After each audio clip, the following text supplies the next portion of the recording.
started. We have our attendings here now. So my presentation is called My Freckle Hurts, and just like we were talking about a second ago, it has nothing to do with my presentation. So no disclosures, so no relevant relationships or affiliations with commercial interests to announce. So a 2-year-old female presents with left arm pain and says, my freckle hurts. She just keeps pointing to the freckle and saying, it hurts. Okay, so you're the PCP, and we'll start off with medical students first, and then we'll go with the residents. And just to give an idea, medical students, raise your hands. Okay, so I'm going to start off with the back. They're going to be 1, they're going to be 2, 3, 4, 5, 6, okay? Those are for the questions at the end. But to start off, what would you like to know? My freckle hurts and she has left arm pain. What kind of questions would you want to ask her? How long? Okay, how long? What other questions? Trauma, okay. Okay, is it radiating? Make it better or worse? Alleviating aggravating factors, great. Hey, she's pretty smart. She told me her freckle hurt. She was. Any other problems? Okay, any other associated symptoms? Great. Okay, so of course I wasn't at the PCP office, but this is what I could get. Started about 2 months ago, so onset. When did it start? Is it acute or chronic? And then location. So she said her freckle, kept pointing to her like upper arm, and saying really at nighttime it hurts. So that's really all I could get from the PCP's office. So we did the exam. And the exam, as you can see, is completely normal for her, all the way through. No issues, full range of motion, everything. So you're like, huh, that's weird. Was she tender when you felt on the freckle? I hadn't seen her yet. Oh, okay. This is their physical exam. This is the PCP physical exam, which hopefully when I'm PCP, I will push on it and I will let you know. But this is the exam, and there's really nothing remarkable. Full range of motion, it's symmetric movement, and everything like that. So, okay, so a girl's coming to you, and she's like, my freckle hurts. Like 2 years old telling you her freckle hurts, kind of like left arm pain parents say, and then it's at nighttime. What would you guys do? Or not that. What could she have? What could be some possibilities that you guys would think of, like, okay, am I going to let this go? Or what kind of differentials are you thinking? Medical students first, of course. Growing. Sorry? Growing pains. Growing pains? That's a good one. She's 2, she's growing. Cellulitis. Cellulitis, okay. Bug bite, I like that one. Sorry? Okay. Let's think the worst. Anything else? Fractures, yeah. Hey, did she fall, have trauma? Is it a fracture? Okay. Anything else? All right. So I said fractures for sure. Let's rule that out. Let's make sure that's not that. It could be a dislocation. You know, myalgia, maybe just muscle pains. It could be a tumor. It could be, you know, septic arthritis, osteomyelitis, tenosynovitis, and then nursemaid's elbow. Does anybody know what that is medical student-wise? What a nursemaid's elbow is? Exactly. So just to kind of remind us, this is the radial head subluxation, and when you pull on the extended arm, so usually when you see those parents swinging, and you're like, oh my gosh, you know. So these are the differentials that I was like, okay, let's kind of figure out what's going on here. So with those differentials, what would your next step be? Can I have my own history? No, not yet. You didn't get there yet. You didn't get to ask all the great questions like, hey, did you have a fever? So we're still at our PCP's office. You're still at your PCP with limited information from chart review. Yeah, more information would be nice. And maybe some imaging. I would love imaging. Okay, so she had an x-ray of the left humerus done. And I put arrows. I don't know how well it's going to show up for you guys, but you can see some abnormality, correct? Yeah. Okay.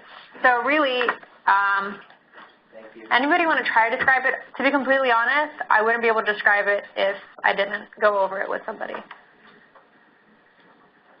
Obviously, there's something abnormal in her. Okay. Are these from the same? They're the same child, same arm, just with a little different positioning. She is 2. She's 2 years old. So it demonstrates a faint, sorry? Okay, so it's like a lytic lesion with some calcifications. It's irregular. Irregular. It is irregular. And then you know that's the humerus. Calling out the bone that it is, it's the left humerus, okay? So this is the finding that they said. There is chronic smooth cortical thickening at the site of the deltoid insertion. There is no soft tissue mass. There is no fracture. That doesn't help me. So these were our previous differentials, okay? Do you guys want to change them? Do you want to put anything different? Kind of want to keep them the same? Would you want to put fracture still on this? Dislocations? Okay, so give me some differentials you guys would go for now. Not all at once, medical students. Simple things. It was a tumor, right? Or it looks like a tumor. It looks like maybe, what else could it be? You want to name some for me? Just throw them out there. Okay, sarcoma. There we go, osteosarcoma. Okay. Anything else? All right, a chondroma. All right, I like that one too. Okay, so we're getting better. So, fibrous dysplasia, osteomyelitis, we can't really rule it out. We don't even know if she has a fever still, right? So some other things, osteoidostoma, Ewing sarcoma, eosinophilic granuloma, you have benign cysts, osteoblastoma, and Brody's abscess.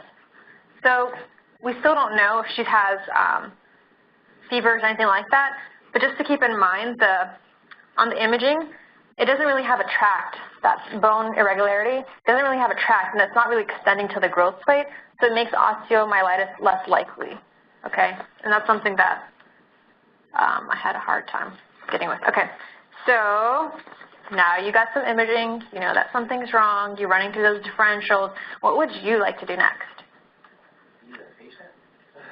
Well, who would you like for them to see?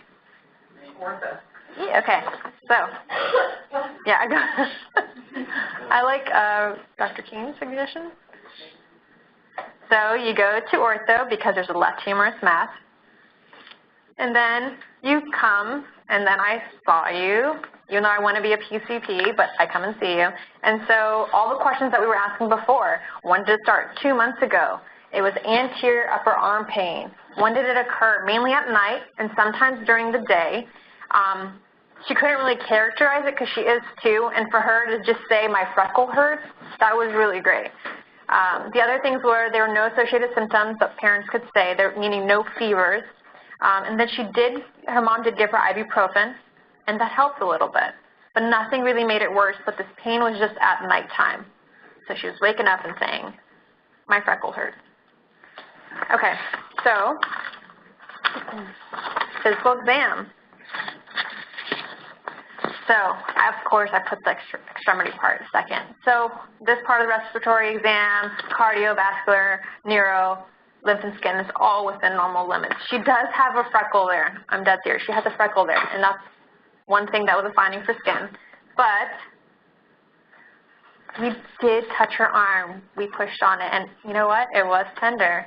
So she had left mid-humerus tenderness with deep compression, a little bit of a cortical bump palpable with no soft tissue mass or discoloration on the skin, okay? And then otherwise she had full range of motion and she was a very active kiddo.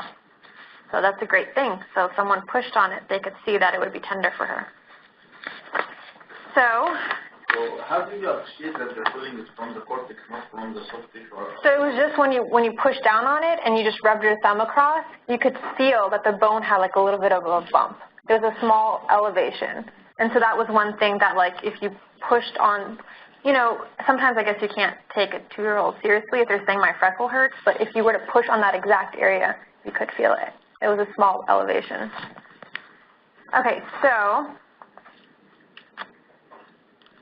our differentials. I'm all about differentials. So what kind of things can we rule out? We said osteomyelitis because there's no fever.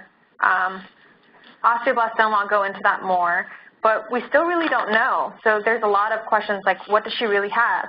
And so for us, what would you guys like to do to kind of get to that next step? So ortho, seeing the patient, you've got an x-ray done, you have an exam finding, there is, tenderness to the area. You don't really know what kind of mass it is. What do you want to do next? A biopsy? Okay, what else could you possibly do? Better imaging. Better imaging, okay.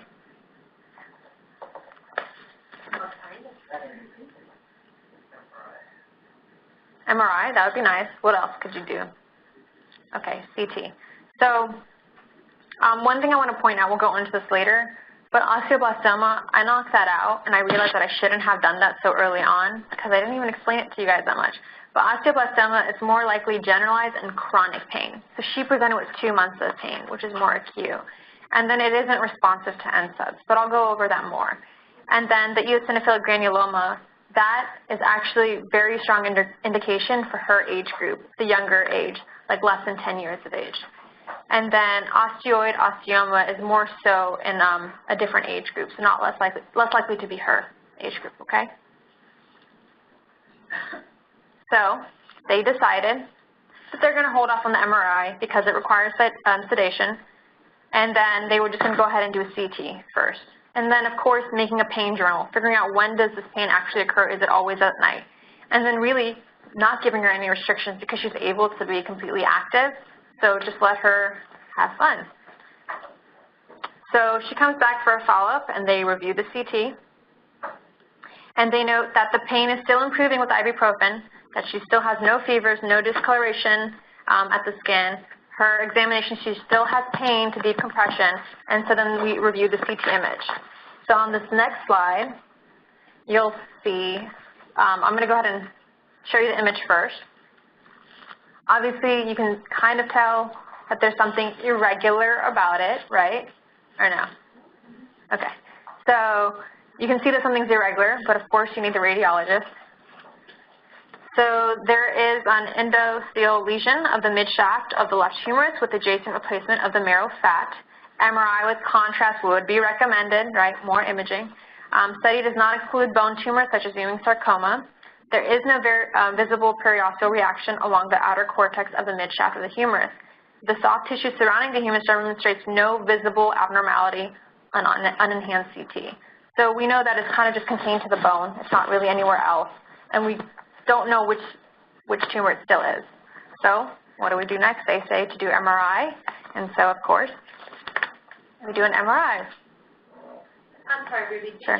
Was the decision to do a CAT scan made with the orthopedist or the primary care? Ortho. So after that, the longer examination and the HPI, it was ortho. Are you going to give us some retrospective analysis of this large radiation exposure? Read. I just do the sedation anyway. Yeah. So they held off on the MRI because they didn't want to sedate the child, and they felt that the CT would be more helpful. However, with the CT, of course, that's so much radiation for the child. She already got imaging to the site, and now she's going to get a lot more imaging. So this is the course that it went along, as it was a quicker turnaround. We'd get her in, do a CT, as opposed to do an MRI with the sedation would take some time. So it was just kind of like a quick turnaround. Ended up needing the MRI Anyway. And again, in our memory, we remember specific cases more than, there's probably a handful of cases that got their CT, got their answer, and left our memory.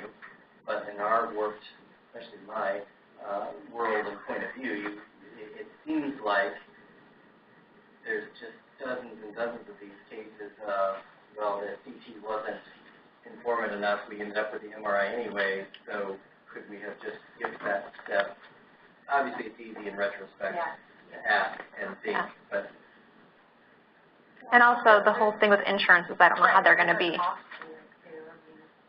the CT would have been diagnostic quicker and safer because she didn't have sedation and they got their answer, there's one thing, but an MRI is expensive. So I agree with you, MRI more, but I think... Consulting with your colleagues and specialists, yes, not being the primary primary care person who automatically orders the CT scan, trying to make your best step towards reducing costs and radiation exposure, picking the best test the first time around. But again, if your reason for not wanting to do MRI was it will need sedation, and you're picking, again, based on having more knowledge of what the differential is and what the likelihood CAT scan is actually going to be the final test for this child, you can better make that decision. It seems to me like bone and soft tissue questions are always going to be best answered by MRI anyway. But I would have really liked to have heard about what the orthopedist was thinking that a CAT, like, what would a CAT scan have found versus what would an MRI have found. It would have been interesting to have been part of that discussion when a decision was made to do a CAT scan. Again, it's easy to use our retrospective scope and realize the study wasn't necessary. So that was the imaging again. And then, where'd I go? Okay, so we also did a skeletal survey at that time because there was concern for eosinophilic granuloma, which is a form of Langerhans cell histiocytosis. So the concern is there any other lesions anywhere else? So that's why we did the skeletal survey. So some more radiation. So the skeletal survey was actually no other long bone lesions, so that was, more reassuring to us. However, we then got our MRI. Yeah. Before you talk about the MRI, so they did the CT, they thought this could be eosinophilic granuloma, about stage range and what it looked like. But instead of waiting for an MRI to better look at the area, they went ahead and got the skeletal survey in between the CT and the MRI. Right. So that same visit at ortho, you can get some imaging done, like they have X-ray there. So they can just get that done before the MRI. So they were concerned, well, if this is eosinophilic granuloma, could there be other lesions elsewhere? The patient wasn't complaining. She was not, but she is too. No other issues. Right. So that is it. How long was it in between getting that and getting the MRI? Same day. When we reviewed the CT results, she got her skeletal survey. No, the MRI. How long between that, the CT and then the MRI? Like, was it a 2-month wait, or was it a... I think it might have been a month-ish. Because I'm wondering if part of why they did the skeletal survey was the timing. The delay.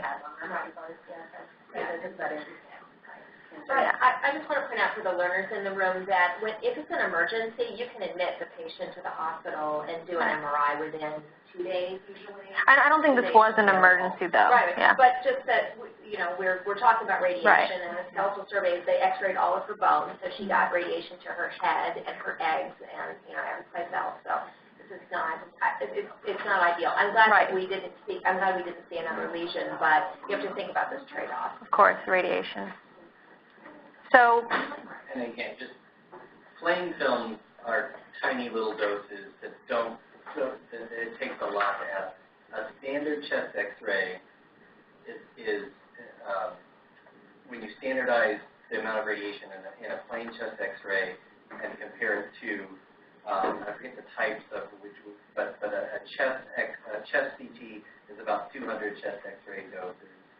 An abdomen and pelvis is about 400.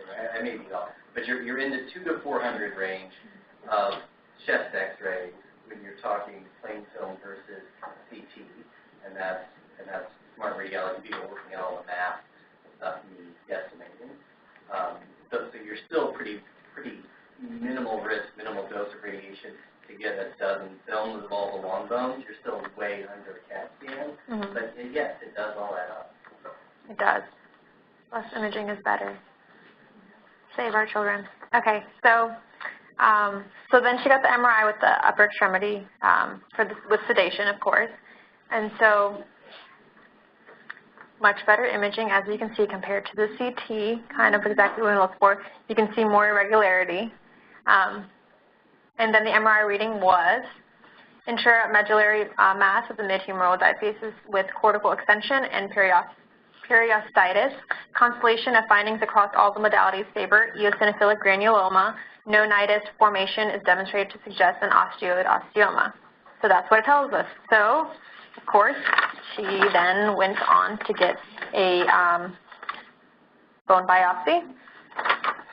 And what do you guys think the bone biopsy showed?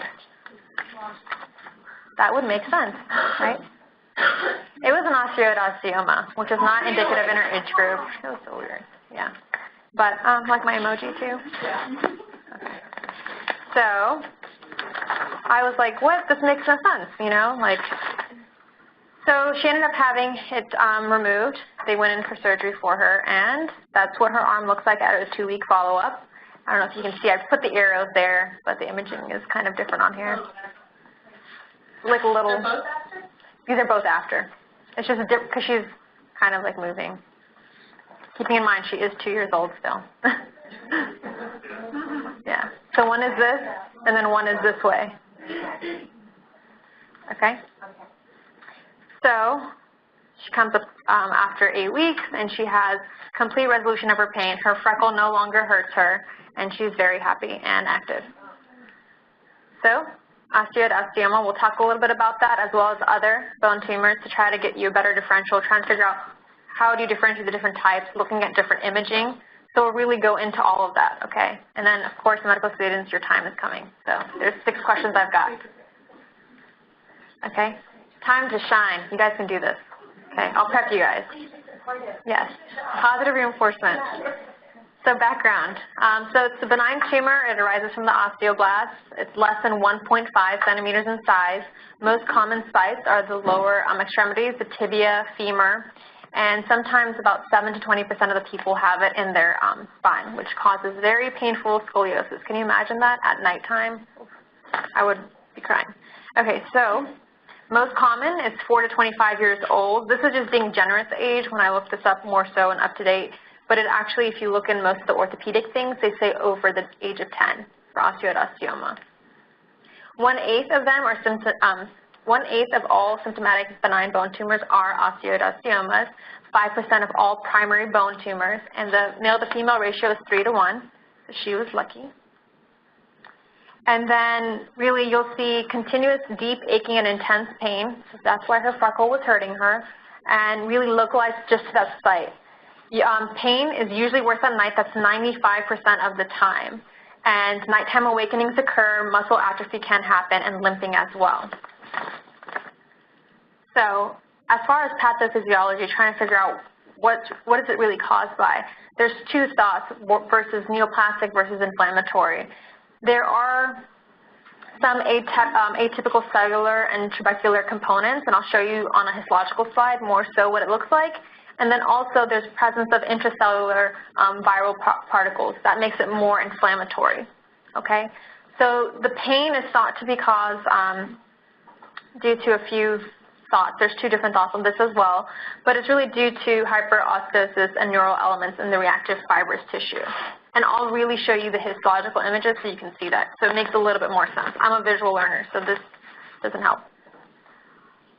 So the 2 thoughts about the pain, prostaglandins have been implicated and linked to osteoid-osteoma. There's 100 to 1,000-fold increase in the levels, so particularly E2 and I2.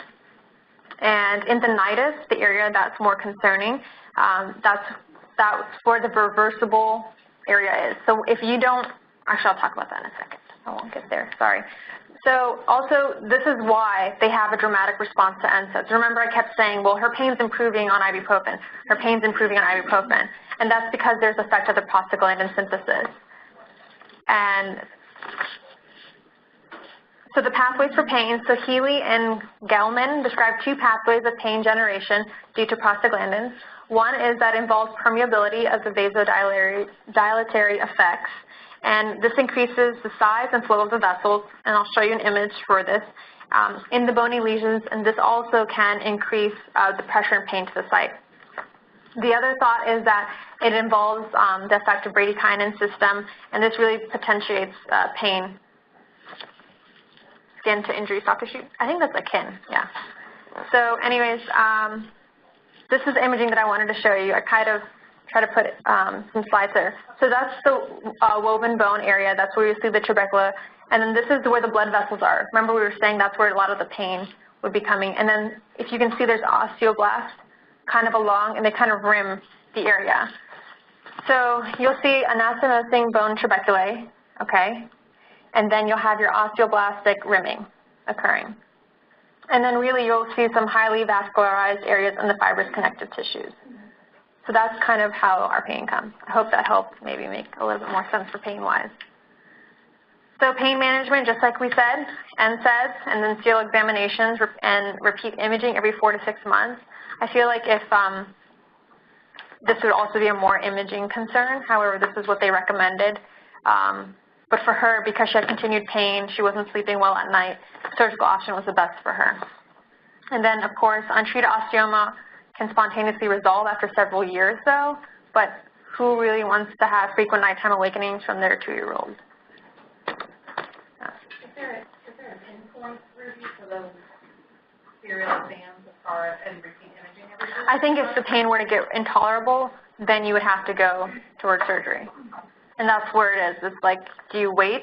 And I mean, if you wait, then you're going to get imaging, and that's more radiation, so why not just take care of it early on, which she had done. Okay, so that's more for intolerable pain. And then prognosis. So remember we were saying if they remove the nidus, that the pain generally resolves, and then reoccurrence is possible if they didn't completely remove the nidus. Okay, so keeping that in mind. So I'm going to pass this out, because remember I'm going to set you guys up for success.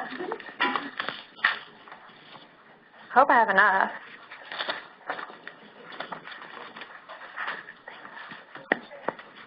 So we're going to talk a little bit about bone tumors and the different types. I'm going to hit more so on the benign bone tumors, just a few of them that pertain to this. If you guys need more, Dr. Kramer has some. All right, great, so we have enough. So benign bone tumors, as you can see, there's bone-forming tumors, there's fibrous lesions, there's cartilage-forming, and then there's cystic and vascular lesions. So as far as the bone-forming tumors, they're split up into the osteoid osteoma. Remember we said it was more acute, NSAID use, and then the osteoblastoma was more chronic. The fibrous lesions ones is more fibrous dysplasia, ossifying fibroma, and non-ossifying fibromas. So this is basically just trying to get you to see that there are a lot more. I felt like I wasn't really familiar with a lot of these, maybe just the main ones like the ABC and the osteoid osteoma, and just really kind of like endochondroma or something. Not too familiar because we don't really see it that often. So remember I said osteoblastoma, I didn't give you guys a chance to even rule that differential out, but really the osteoid osteoma is more acute, nocturnal pain, and the other one is more chronic. The age groups are kind of varying. They're both dominant in males. The osteoid osteoma is mostly located in the lower extremity. However, remember we said it could be involved in the spine causing scoliosis. And then the osteoblastoma is most often the posterior column of the spine. They respond to NSAIDs, and these don't. They're smaller in size, and these are larger. And then osteoid osteoma has more local symptoms just defined to that site. So this was the differentials. We did a really good job on them. You guys really picked some nice ones, Ewing sarcoma, osteoid osteoma, and some osteomyelitis and things like that. So that was good.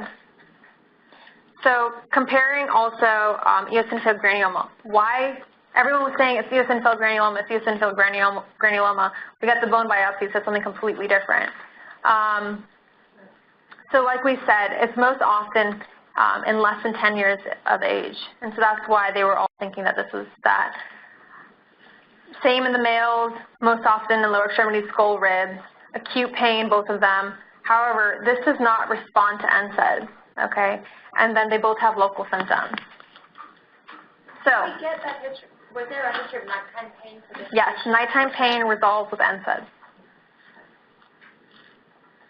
Okay, so radiological differentials. So this is me setting you guys up for success. Pay attention to the imaging. So we have osteosarcomas. Remember the sunburst appearance? I think we also had this as like a board question 2 weeks ago.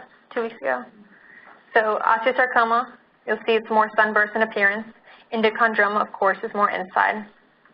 Osteochondroma, kind of looks like it has, it's coming out more so. And then osteoid osteoma, more of the rimming and the sclerotic look that they had.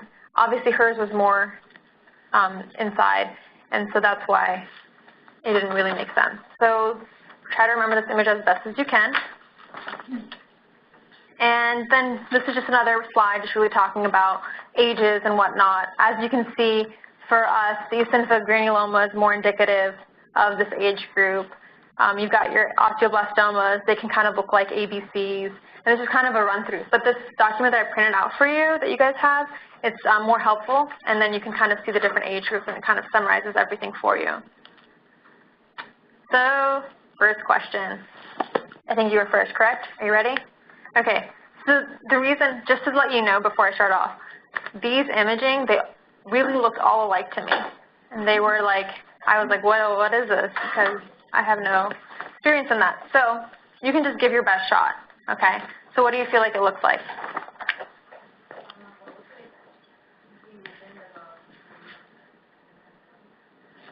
Okay, that's a good try. That's actually a really good one. Seriously, they all look alike to me, so you're not at fault. So you can still get some candy, so if you want to pass it back to her, and then I can move forward. It's actually an eosinophilic granuloma. Remember what they were thinking the whole time? Yeah, so this doesn't look like the evaluation that she had. Yeah, and so it doesn't look anything like what she had, and this is something completely different. So I just wanted to kind of show you guys, like, you'd have to get more, like an MRI or something to figure out. All right, next one. This is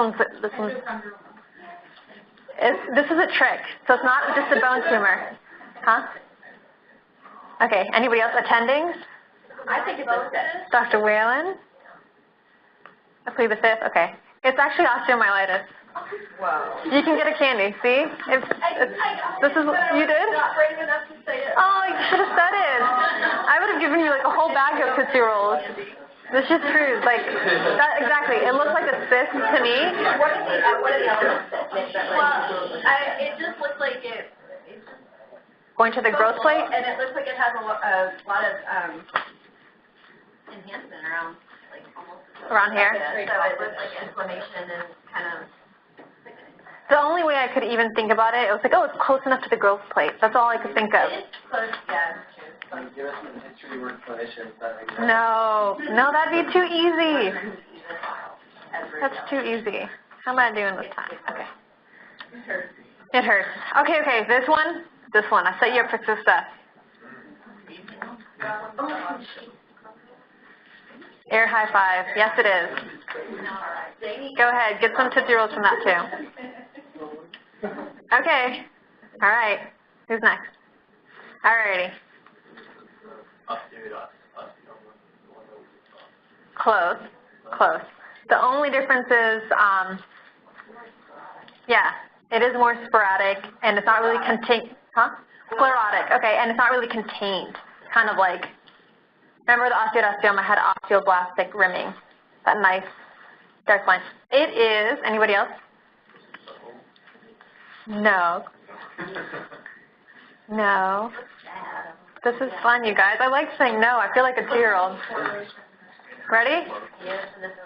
Endochondroma. So you were close with your last one. I know, right? I would never know this if I wasn't looking these pictures up. All right. This one is a good one. You're next.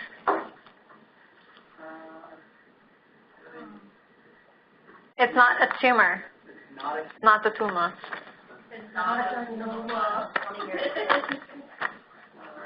A, B, C, 1, 2, 3, yeah. Aneurysmal bone cyst. There you go. Look, I'm singing for you guys too. Okay, now, the last and final. It's not the last question. You get like all the Tootsie Rolls for real. This is it. This is what an osteoblastoma really looks like. Yes? I'm still having a hard time with this. So, was the clinical suspicion for eosinophilic granuloma in your patient so high that she had to have, in my mind, 2 months of periodic nighttime awakening? It wasn't every night, correct? Right, it wasn't every night, but it was enough to where they were concerned, went to PCP and everything. Right. But was there lab work done? Was there any other work? They just went straight for imaging to make sure it wasn't like a fracture or something. And then from imaging to surgery, too. Imaging to ortho, and then ortho to more imaging. I had a hard time with that. The imaging? It took too long, or there wasn't enough global thinking? It seems like there was too much fixation on this diagnosis of eosinophilic granuloma. going into the surgery, that, I mean, yeah, retrospectively, it's something I would go to my Right. kind of have more watchful waiting, but I'm a little bit surprised, I guess, that there wasn't for lab work, if they were thinking cancer, or, What would you expect to see on a lab work for somebody who has, like, longer home health care that has those lesions that are concerned?